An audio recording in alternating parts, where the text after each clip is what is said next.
Welcome back to another technical video. Today, we'll be going through your question, answering it, and hopefully finding that solution you need.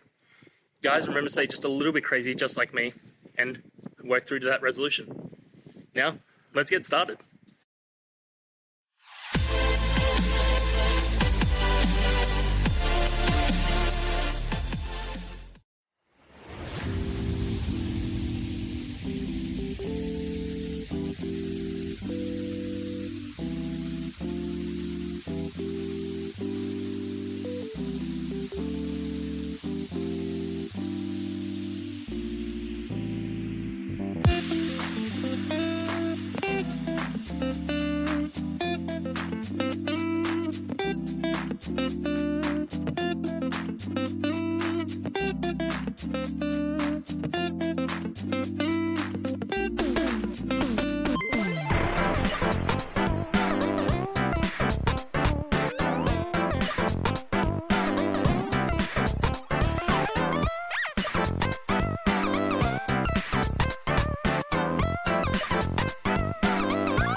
And that's it, guys. We've gone through, answered your question, and hopefully you found that solution you're looking for.